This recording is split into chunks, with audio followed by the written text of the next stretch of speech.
Welcome back to the Next Level Sax YouTube channel. Today's masterclass is a special one. I'm joined by the incredible Ed Wynne, one of the most versatile and experienced saxophonists on the scene today. In this conversation, Ed doesn't hold back. He gets real about what it actually takes to be a working jazz musician in today's world, and spoiler alert, it's not all covered in jazz school. He shares practical, hard-earned wisdom like how to get gigs and keep them, how to build relationships that matter, and why diversifying your musical skill set is essential if you want a sustainable career in music. We also talk about navigating different musical settings, handling the business side of things, and he backs it all up with honest, eye-opening stories from the road. Plus, he breaks down his current saxophone setup and how he approaches his role in different groups and musical contexts. This masterclass is packed with real-world advice, and I promise it's going to leave you feeling motivated and armed with new strategies to grow your career. Before we dive in, don't forget to grab your free download of Rhythm Changes: The Ultimate Guide. It comes with a full etude, detailed phrase breakdowns, vocabulary references, and a 45-minute step-by-step video you can play along with. The link is in the description below, so be sure to check it out. And if you're not already a Next Level Sax community member, now is the time to join.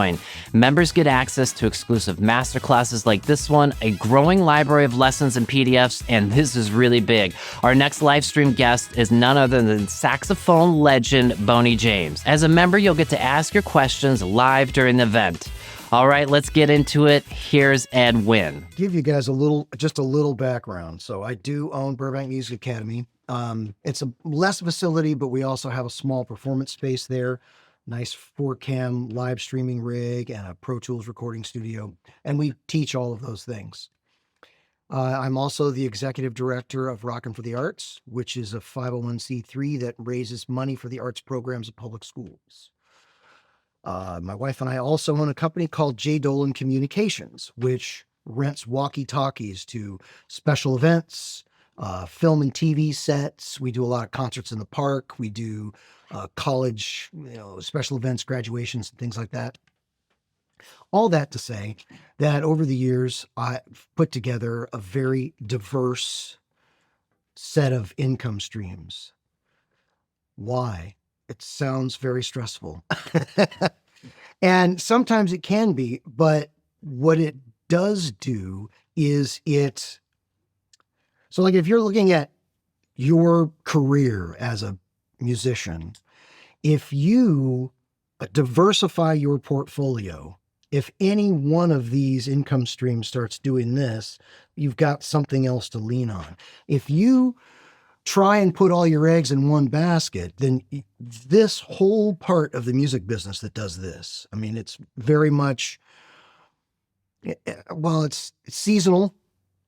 There's more work in the spring and the summer because there's, festivals and concerts in the park and there's tours and all that kind of stuff. And then there's, if you're into the wedding scene, there's certain seasons where there's more of that kind of work, those kinds of things.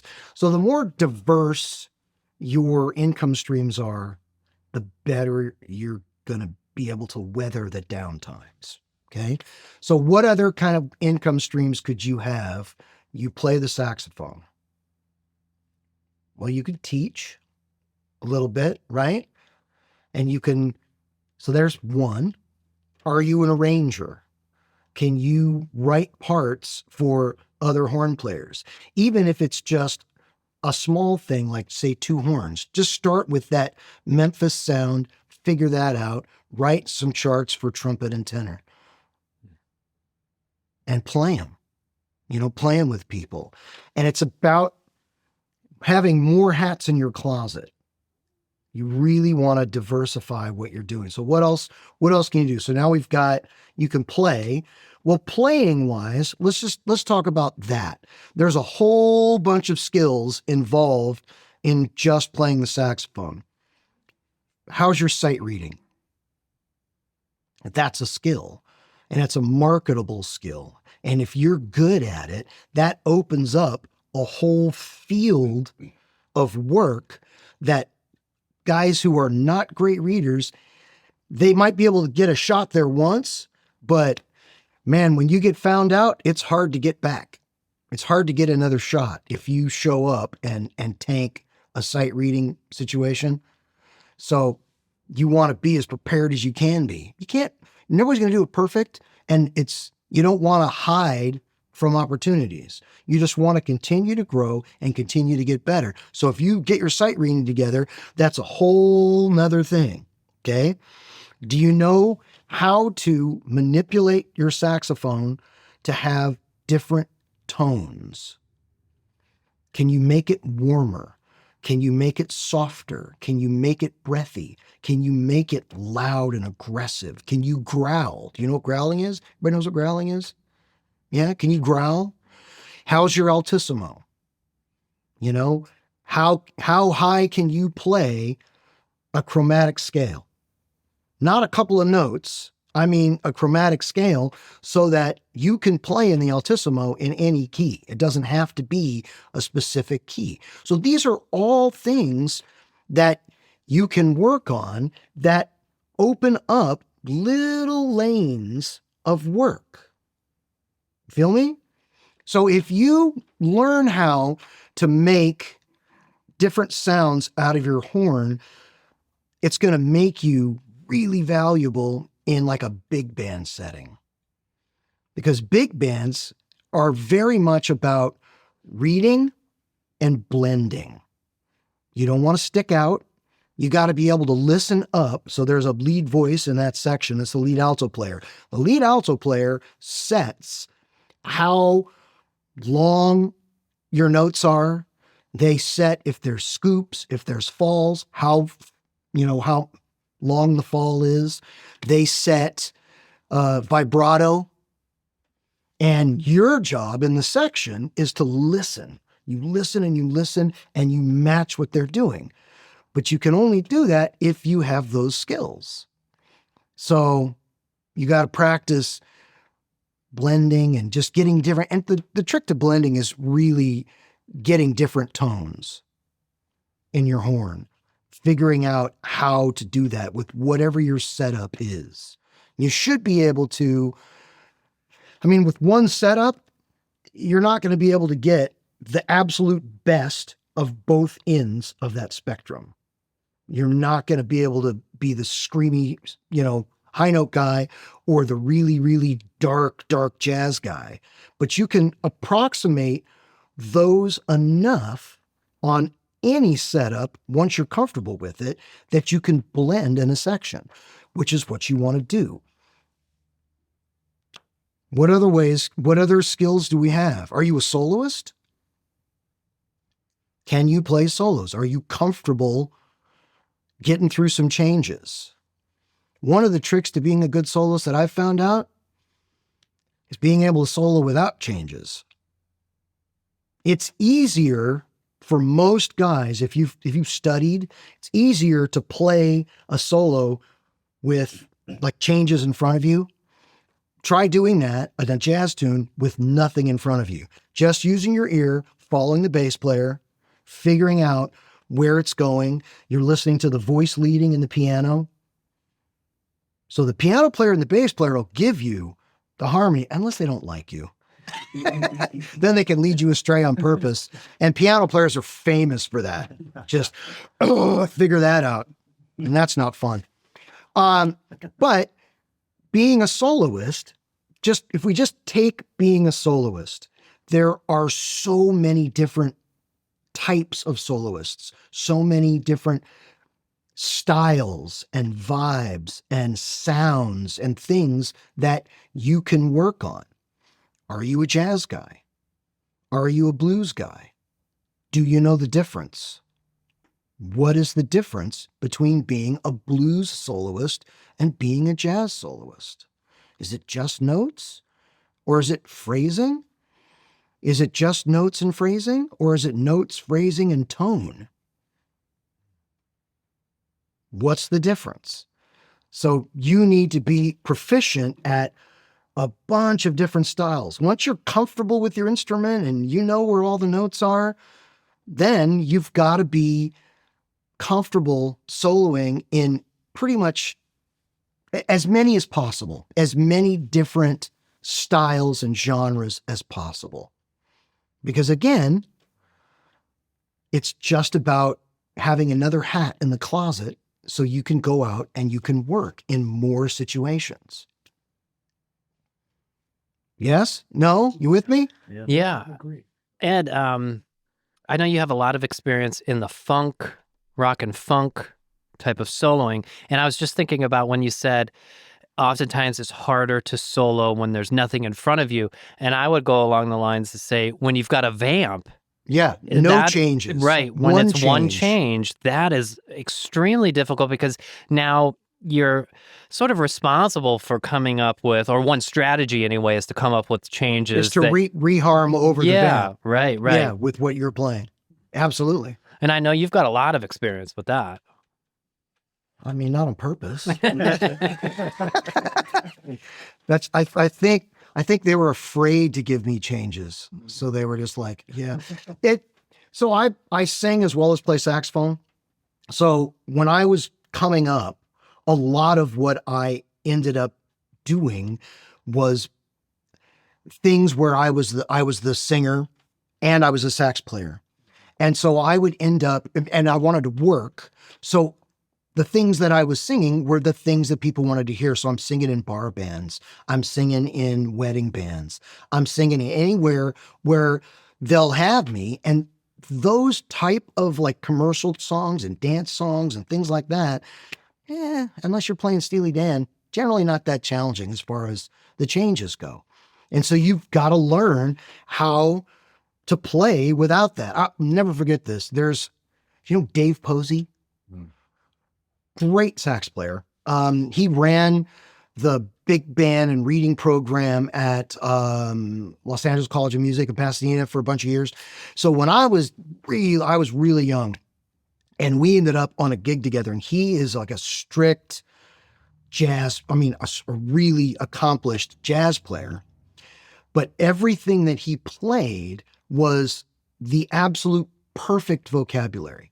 So he knew all of the changes, all of the chord tones, the perfect extensions, where to put them. It was very arpeggiated kind of jazz playing, and he was fantastic. So we're on a gig, and they get towards the second half of the gig. So the first half of the gig on those casuals used to be like jazz, and you could play.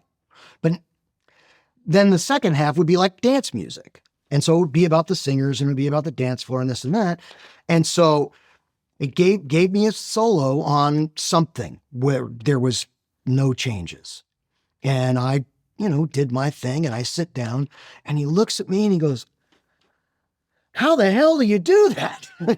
It was just a skill that he hadn't acquired, and it was a different way of thinking. I can tell you this. So there was a club gig when I was, maybe that was before I got married. So I was 21 years old. And the first set, the band would open for the artist that we were backing up. We did this gig 5 nights a week for a year and a half at the same club, backing up the same artist. And so what we would do, we got bored. And what we would do is the first set, we would designate one guy in the band. He's the solo caller. The guy who's the solo caller is going to say in what order everybody plays solos, who goes first, who goes second, and then he would put up fingers. And if he pointed at you and did that, you played the next solo, and you could only use 4 notes.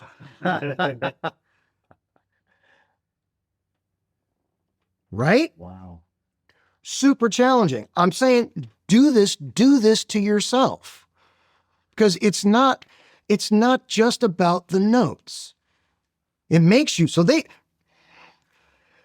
I was the youngest in the band, and so they loved torturing me. And so mine frequently was, it would be 1 or 2 notes. So in that case, you got to know what are the changes of the whole song. Because if you pick the wrong note, you're going to back yourself into a harmonic corner where it's just like, or you just make it too bland where it's harder to, build tension and then release and then build the whole solo. So you want your solos to have a form of some sort. can't be just notes.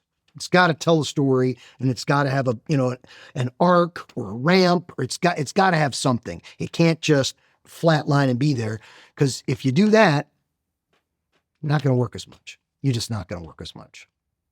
So we would do that, and then one note would make you think about what? If you've only got one note, let's assume we've picked the best note. Okay? Whatever it is, it's about the rhythm, it's about the tone, it's about phrasing that rhythm, and we could do octaves. So if I say I pick D on the saxophone, so concert C on tenor, right? I'm playing a D. How many of those do I have available? How many do you have available? Well, normal range 3. You can go 4. Can you go 4? Sure. Sometimes. Can't be sometimes. It's got to be all the time. It's got to be all the time.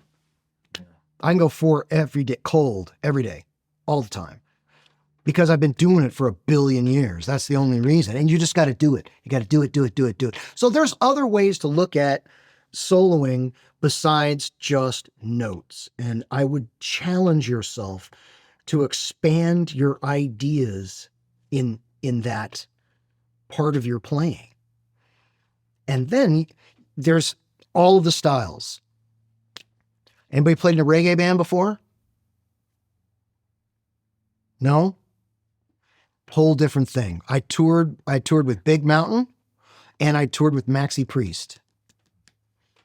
And you gotta play differently. I'm a huge proponent of playing the tune. Saxophone players in general, not you guys, because you're way better, but in general, sax players get comfortable with their licks and their bag of tricks. I've practiced this. This is my comfort zone. This is what makes me, me. And then they take that bag of tricks and they put it on everything, which does not service the music, and it does not make you look like a diverse, supportive musician. Right? So if we're talking about making money, you either have to get the job, so you're signing the checks. You're the contractor, you're the artist, you're the promoter, you're the booker, however you want to look at it, you're that person. And if you're not one of those guys, what are you? You're a sideman, right? Someone else is calling you for work. How do you get them to do that? Any guesses? I'll tell you a story. So I was on tour like 5 or 6 weeks in Europe. And I've been getting to the point where I was super, super, super frustrated when I would come back in town, had nothing going on. Nothing going on. It was like I just didn't exist. And so I had a touring band and I had one casual band that I worked with in town. And that was it. So the guy who subbed for me on the casual band while I was on the road, I get back, he calls me and says, "Hey, we're going to go out to this, they got this jam session thing, we should go hang out." I was like, "Yeah, that'd be nice." So he calls me, we go to this jam session, we do our thing. And then I see guys I haven't seen in 5 or 10 years, met some new people. It was a really good vibe. So then the band takes a break. Everyone is on the sidewalk in front of the club. One of the guys who I hadn't seen in probably maybe 5 or 10 years, he's like, "Oh, dude, you sound great. It's so great to see you." His phone rings, picks up the phone. And he's like, "Oh, yeah. Okay. What, Saturday?" "Yeah." He goes, "Hey, are you working Saturday?" I'm like, "No." He goes, "You are now. I got a sax player." In that moment, I realized that the reason that people weren't calling me wasn't because I was terrible, wasn't because I wasn't qualified, wasn't because they didn't like me. All of the other things that you say to yourself in your head, why you're not getting called, had nothing to do with any of that. I wasn't on their mind. You got to be on their mind when the call comes in. When they get the call and they're getting ready to staff the band and call the people, you need to be the first person on their mind. How do you do that? Relationships. This business is all about relationships. You got to build them. You have to maintain them. It's a full-time job. And it's a very, very, very important part of you succeeding as a musician. And that's in everything, whether you want to be a writer or you want to be a soloist or you want to be an arranger or a composer, whatever it is, whatever part of the business you want to work in, there's going to be people that you need to meet and maintain relationships with so that when something comes across their desk and they need to make a call, you're on their mind and they know your skill set. And that's how you get called. The best gig I ever did, I did the 2020 Oscars. I played with Elton John. Epic. Incredible. Do you know how I got that job? So there's the guy who wrote the horn arrangements and recorded all of the horns for the Elton John biopic. He had a relationship with the producer, and the producer hired him, and he is a sax player. Didn't need anyone else because he plays all the saxophones, and he hired a trumpet player. That trumpet player I hired for a job where I've been on this job on and off. So this keyboard player, his name's Ellis Hall. Brilliant, amazing singer, multi-instrumentalist, whatever. He's been in a whole bunch of movies and say he was the voice of the California Raisins. That whole thing where they did Grapevine, everything. He sang all that stuff. He's unbelievable. But Ellis and I played our first gig together in 1987. So we've known each other a long, long time. So it's the same. I was going somewhere. It's this. We needed a trumpet player for Ellis's gig because the regular guy had got a tour and went out of town. And I picked up the phone and I called this other friend of mine who I liked playing with. And I put him on Ellis's gig and he became the regular guy. He's been doing Ellis's gig now as the first call trumpet player for the last maybe 7 or 8 years. So, Elton John gets nominated. They decide they're going to play live on the show, and they call the sax player who did the horns. He wrote the arrangement, and he recorded the trumpet player. He played all the saxophones. He recorded it all himself, did it all. And he's like, oh, my original band is going to be on tour, and we have a festival, and I can't get out of it. He goes, oh, well, I'm going to connect you to the trumpet player that played on it. He's great. He'll take care of it. So the trumpet player, he became the contractor for Elton John. Just by having a relationship and just by being on somebody's mind and showing up and doing a great job. And then I was on his mind because I had hired him for a gig. And then he was like, hey, we're going to do this thing. Do you want to do it? I said, absolutely, I want to do it. Are you kidding me? He says, do you mind playing Barry? I go, no, I don't mind playing Barry. I love playing Barry. There's not enough work for Barry players. And so the other 2 guys got to not play Barry because I volunteered. But I really do enjoy playing Barry. But that's so how I got the best gig in my entire life was 1,000% just about relationships. And that's what you got to do. You just have to do. If you're not getting called, call somebody else. I had a guitar player friend of mine subbed in a band that I play in regularly. And he calls me and he goes, man, that was the best rhythm section I've ever played with in my life. How do I work more with those guys? I said, book a gig. Book a gig. Just find a gig and call them. Just call those guys. And now And he was like, oh, right. Right. And you can do that too. There's ways so at Burbank Music Academy, we do reading bands.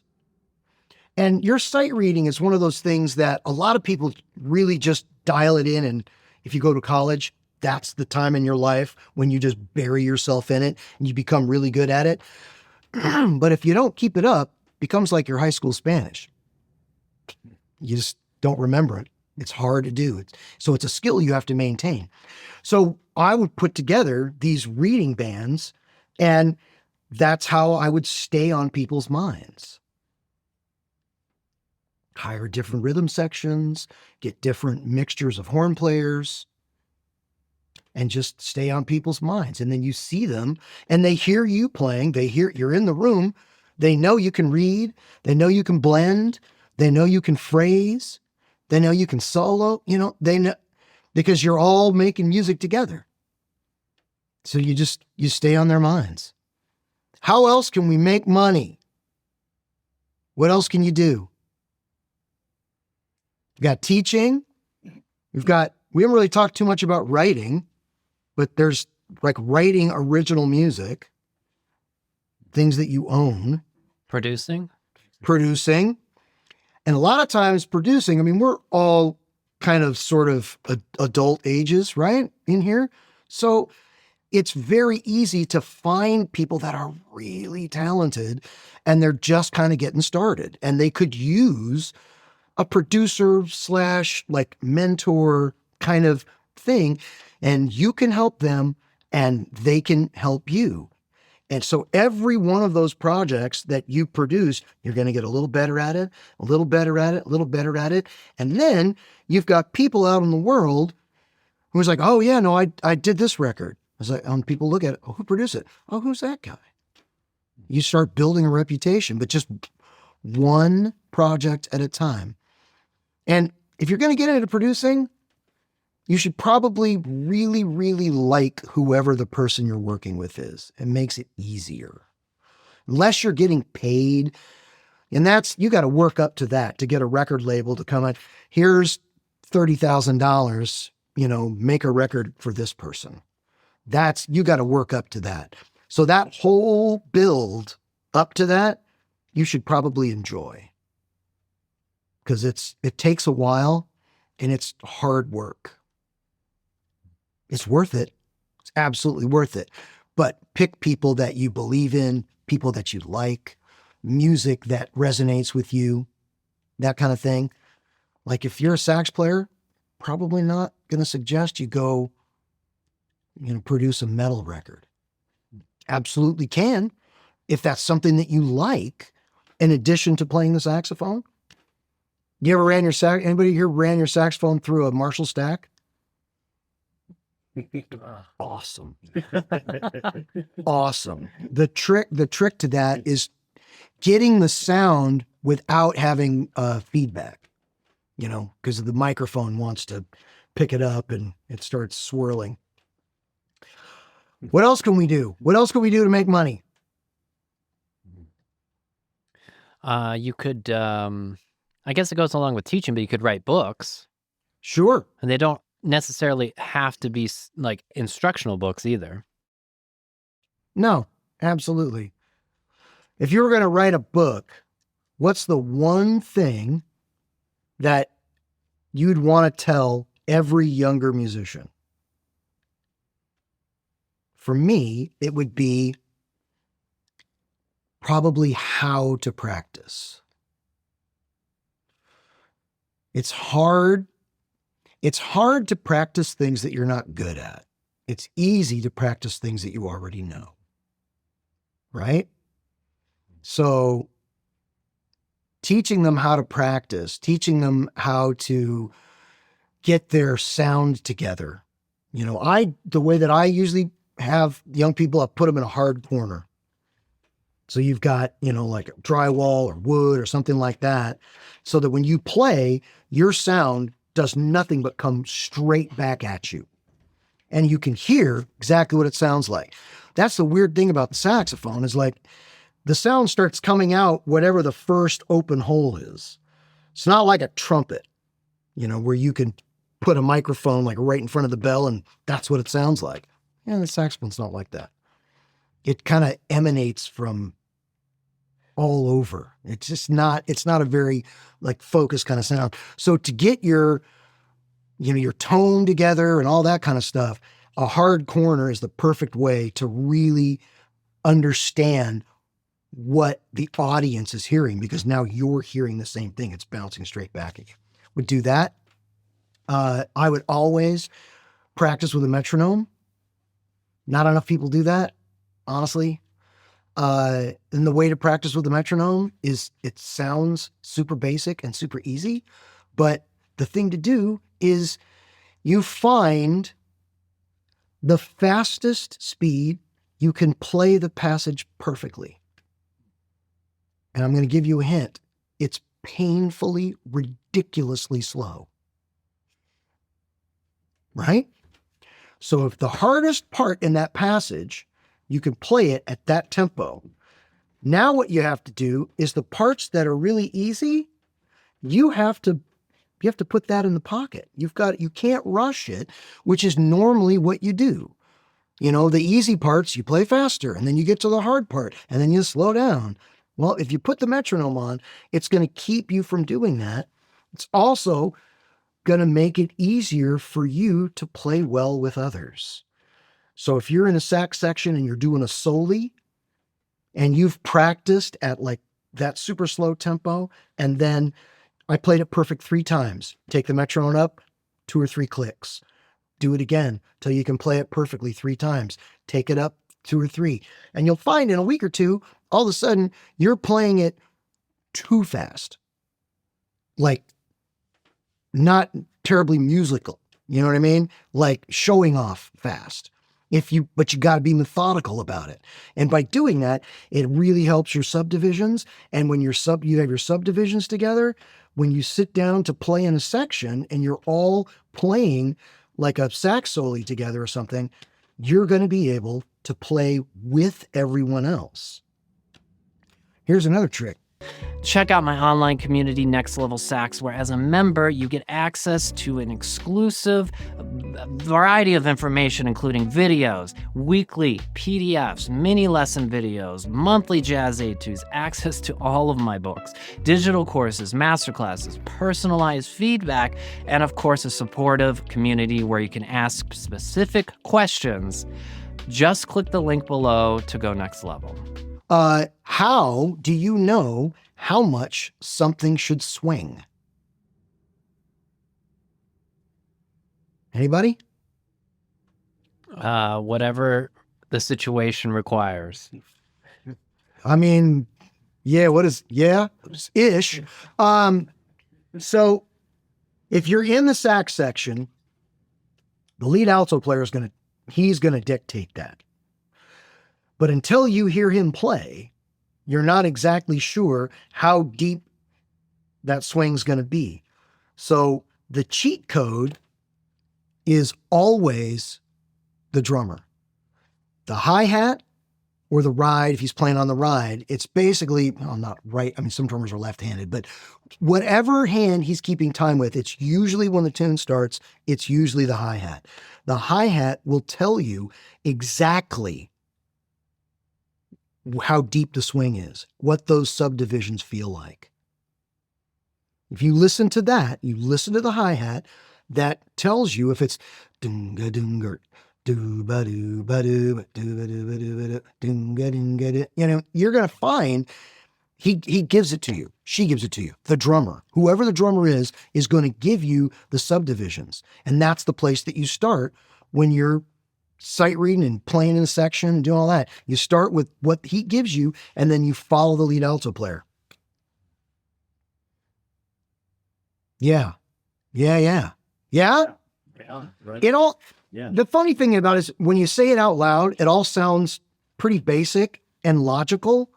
It's just not, people just don't talk about it that much. Hi-hat, lead alto. The second hardest chair in the sax section? Lead alto would probably be, I think, the hardest, right?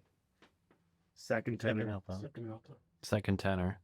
Barry. Okay. Because he's playing the lead alto part an octave down.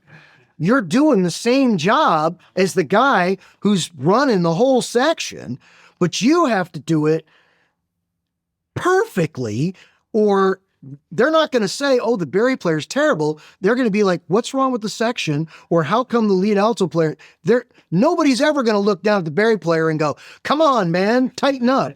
It's just, it doesn't work that way. A great Barry player makes a lead alto player the happiest guy on earth, because he's not fighting the pitch. He's not fighting the phrasing. He's not fighting the swing, the subdivisions, you know? Yeah, and then we all know the second tenor player, he's got the worst hops. He's got the sixth and the ninths and he's got weird. So when you're looking at like the sax solo, he's got always the extra note. He's got the fourth note of whatever's missing. That's always the most uncomfortable part to play, is the second tenor part in a big band. But the Barry player, ooh wee. Have you been in sections where they don't agree on pitch? That's hard. That's hard to be any of the other guys in the section, because it's like, all right, I want to follow the lead alto player, so wherever he's going pitch-wise, I'm going to try and go there. But then the bass, yeah. But if those two guys, yeah, I mean, they can make everything so awesome when they agree and they nail it. So I think I know the answer to the question, but let's say you're in a section. Yeah. And the lead alto player has like questionable time. You got to follow him, right? I mean, you better not fuck that. And It depends on the situation. It really depends on the situation. In general, you follow him and you defer to him, because whoever is paying you hired that person, and there's one of 10 things going on there. You know, the lead alto player's married to the band leader's sister. There's the lead alto player, they were college roommates. They grew up across the street from each other. They don't, you know what I mean? You have no idea why that person is sitting there. They've been in the band 30 years. it's not your issue. Yeah, it's not your choice, it's not your anything. Your job is to make that lead alto player sound as good as possible. Now, if it's a non-paying situation, and it's like if it's a reading, it's a reading band where everybody's just getting together for no bread and you're trying to keep your reading together, it's like, no, man, you nail it. You nail it, and you let him flounder around or try and no. And the interesting part about that is, if you do that and you nail it and he doesn't, he's going to hear what it should have sounded like and go, oh, and he might learn something. He might get better. I mean, because when we were kids, like in school and things like that, how do we all learn? Man, we didn't know how to count. We didn't know what the notes were. We didn't know anything, but we would sit down, they'd put the music in front of us, and the guy to your left would play it right. And you'd be like, oh, that's what it looks like. That's what it sounds like. Okay, got it. And it can be a situation like that. So different situations I would handle differently. If it's a paying situation, follow the lead alto, like, you know, all the way to hell and back. Just do that. Because that's what some of the things we were talking about, just little nuggets of wisdom. How to stay on a gig. I mean, the easiest way to lose a gig is the other 22 hours a day. So you got 2 hours of the sound check and the show and whatever that is. Then there's 22 hours a day for you to show up late to a lobby call, for you to accidentally say the wrong thing to the wrong person, for you to rub somebody the wrong way, for you to make a suggestion that even though you might be right, don't say anything. If your name's not on the marquee, if you're not signing the check, you're there to play the part, and someone will tell you how to play it, what to play. If you have specific questions about that, there's also a hierarchy of how to do that. So if let's say you're touring with a big band and you've got a question about letter G on chart 173. Well, you take that to the lead alto player because that's the hierarchy of what you're doing. Now, if you're in a 4-piece section and you're touring with an artist, so you're just 4 horns and that's it, there might be a section leader and you'd start there with your question. If there isn't a section leader, you go to the MD, the musical director. What you don't do is you don't talk to the artist about it. You don't go to management about it. You don't ask the tour manager about it. There's like ways of communicating, and all of these things just help you keep your job and do a better job, which is really all you want to do anyways, right? We all want to do good. But like we used to say in the All-Stars, if it's not a problem for the boss, it's not a problem. They won't remember whatever you brought up. They won't remember you were right. They will associate you with the problem. Whatever you bring up. Yeah, man, why do we have that guy with that attitude and that thing? It's not going to last long. It's not going to last long. Because once you get to a certain level, it's not about your playing anymore. It really isn't. I know that's sad to hear because we would love it to be about our playing and about the music. And it isn't. It isn't. Once you get to a certain level, it's about relationships and it's about just doing a good job, keeping your head down, keeping your mouth shut, knowing how to communicate and when not to. And most of the time, it's better not to. It just is. Yeah. Another question. This is kind of funny. Okay. So, like, I don't have any concept. Like when you're with your cell phone, Yeah. has somebody's cell phone ever gone off in a really bad, like in the middle of a TV show or in the middle of a recording session, or how is that controlled, or how bad is it when that happens, or does it ever happen? Just curious. It does happen. And generally it happens once and then you don't see that person again, especially if it's a TV situation. Ooh, man. Yeah. That'll be the last time that person gets called by that contractor, that band leader, that production there. And if you have a couple of those around town, I mean, you just get on the list. It's like, yeah, don't.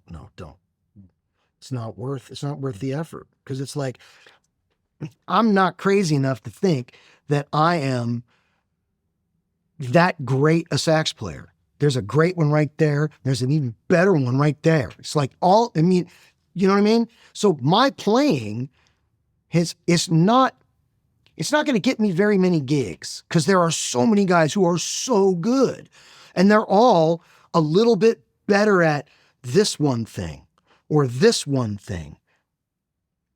And the reason that I get called is because of the relationships that I have. It's really about relationships. Make friends, maintain relationships. Once you get the job, do the work. Do the work. Figure it out, do your best, and then keep your head down. That's kind of it, really, as far as, trying to hold on to a job. You want to show us a little bit about what you're using over there? Sure. Yeah. All right. So my tenor is a Yanagasawa.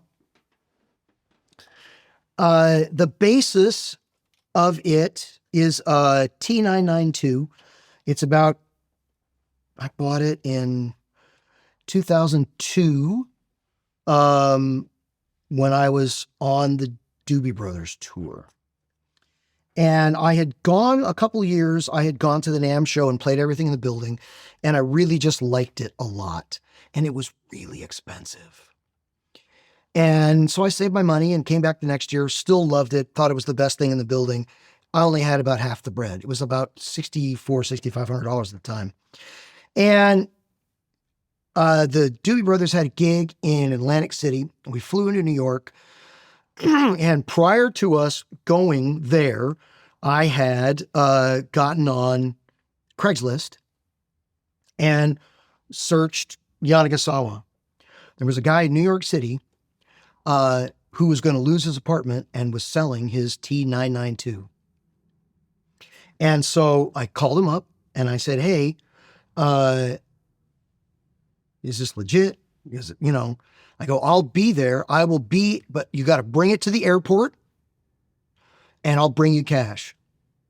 So he brought it to the airport. I played it on the sidewalk. It was great. I gave him $3,500. He kept his apartment and I got a smoking deal on a horn. So then I was on the road with the Al McKay All-Stars for a good 10, 12 years. And it gets beat up. Your horn gets beat up touring. It just does. You don't want it to. You try and take good care of everything.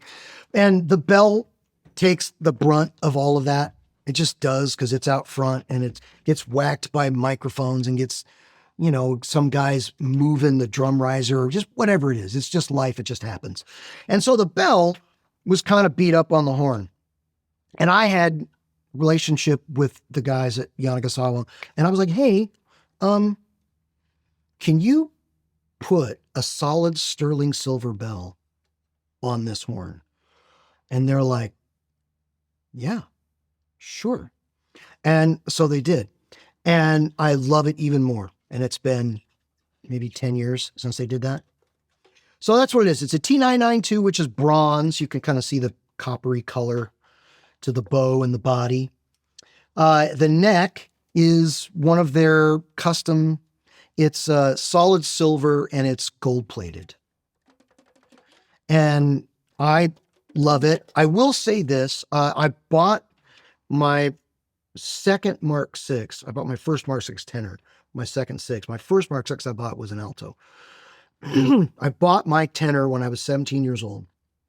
And I played it for 20 years and just played it so that it had to go in the shop like once a month. It was just getting loose all the time. It was just worn out from playing it all the time. And once I bought this horn and really spent some time with it, I couldn't play my Mark VI anymore. Because my Mark VI, the scale was not as good as this. Let's put it that way. It was a beautiful sounding horn and I loved it and it served me well. But once I got used to not having to, lip up the bottom of the horn and lip down the top of the horn and all that kind of stuff and just play, I couldn't go back. I put it in the shop once and took my six out and was like, oh, it's going to be great. Like an old friend. It was like, oh no, this is not, yeah, I'm sorry. We're not as close as we used to be. I love it. Now, what I will say about gear, I am a firm believer that you have to find what works for you. This is what works for me. Am I recommending this to any of you? I mean, it's good. It's professional. It's definitely worth trying. But would I, sell a car to, you know what I mean? No, I wouldn't. You have to find your sound and what you're comfortable with. And for me, this just works. My alto is similar. It's a 992. It's a full, and it has the bronze bell on it still. And the same type of neck. It's solid sterling silver, and it's gold plated. So that's, and that's another thing about all of this. So the mouthpieces that I play because I was going for a certain sound, and I had certain influences when I was in high school. And I got used to playing certain mouthpieces. I wouldn't, again, recommend them for everybody. So on my tenor, I play a Gordala Super King. It's their brightest, most open, smallest chamber. And I ended up on that mouthpiece because I got tired of dropping Dukoffs. Because I played Dukoff forever and ever and ever and ever. So I was playing a D10 is what I was playing on tenor. And got to the point where I had an extra one in my case. I had one on my horn, and I would drop them or they would get, bunged so they didn't play. I was like, there's got to be something better. And I ended up playing the Super King and liking it a lot.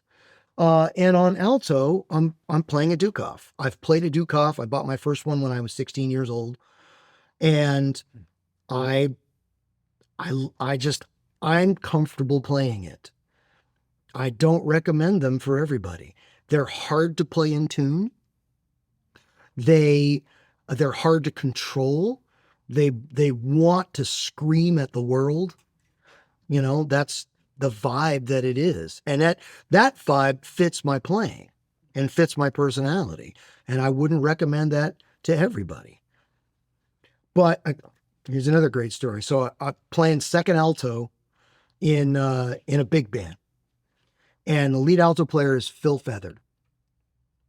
Fantastic musician, great saxophonist, but he's also a world-class doubler. Plays, he was an oboe major, so he plays double reeds. He's a great clarinet player, great flute player. And I sit down and I get out my horn and I put my mouthpiece on, and he looks at me and he goes, Dukoff, my favorite second alto mouthpiece. So we spend, an hour playing. And when we get to the end, I was like, were you offended? He goes, oddly, no. He goes, I wanted to be. I figured I would be, but I wasn't at all because I've played it so long. You got to find what works for you. You got to find your concept of sound. You got to find your equipment. You got to find what you can afford that works for you, Yeah, for those mouthpieces, what are your reeds and ligatures? Ligatures are all Rovners. And then The cloth lines? yeah, and then my reeds. I've played, and I don't recommend this to anybody. I play Lavaz medium hard on everything.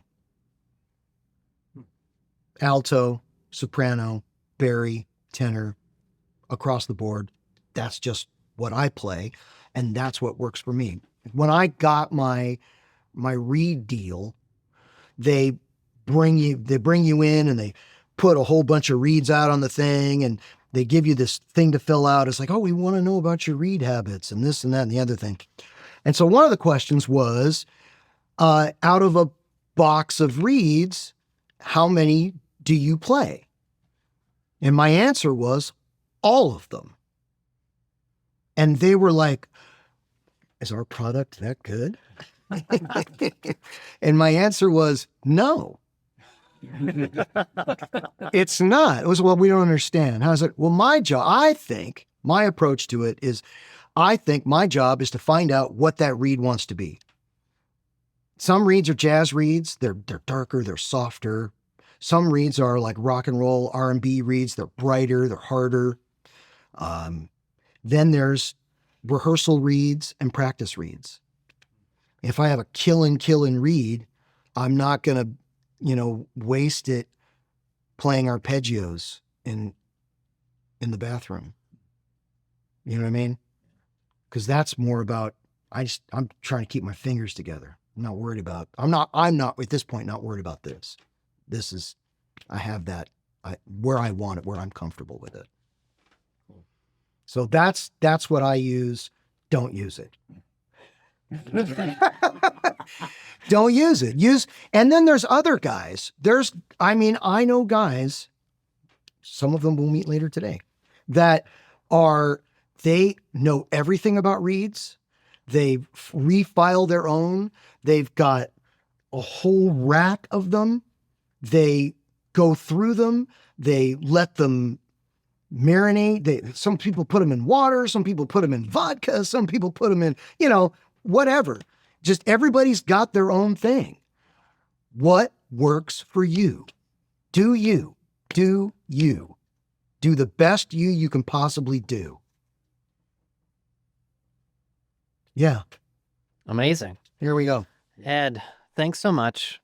I mean, it's like we were kind of talking about before we started, that the business side of things is often neglected in the educational curriculum in the schools. It's getting more in there. I'm seeing more entrepreneurial leadership courses in there because people are realizing that no matter how good you are, like you're saying, if you don't know the business side of things and you don't know how to cultivate relationships, it's not going to result in what you're ultimately after. And the people that really have a handle on that are going to have that sustainability and the longevity that we're looking for.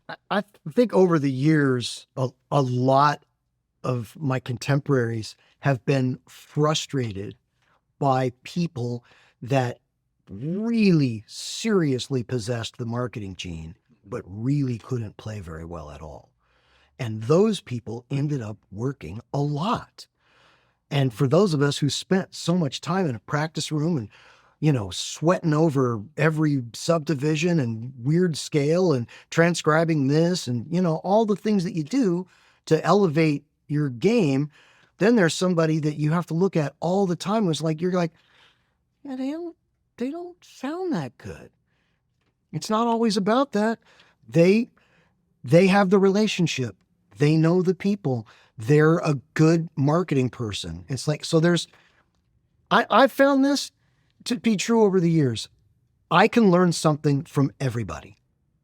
Every single person you run into, even if it's what you don't want to do.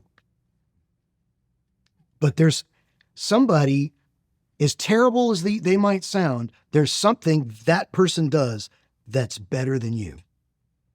Find out what it is and learn from it. Just learn from it. Keep learning. That's the other thing. It's just a journey. It's just, you got to keep going. Just keep going. Don't quit. Don't quit. I know, of course. Good quote. You're all right. Oh, we all are. We're all very, very close to quitting. Huge thanks to Ed Wynne for joining us today and dropping so many gems in this masterclass. From the business realities of gigging to the importance of relationships and staying versatile, Ed gave us an honest, no-fluff look at what it really takes to succeed as a modern jazz musician. I hope you found something here that'll help you take the next step in your own journey, and if you haven't already, make sure to grab your free download of Rhythm Changes, the Ultimate Guide. It's the perfect companion to help you level up your soloing with a full etude, in-depth phrase analysis, and a 45-minute play-along lesson. And if you want more opportunities like this, join the Next Level Sax community. Members get access to exclusive masterclasses, PDFs, live Q&As, and more. Our next guest is Boney James, and members will get to ask him questions live during the stream. You don't want to miss this one. Thanks again for watching, and I'll see you in the next video. Happy practicing.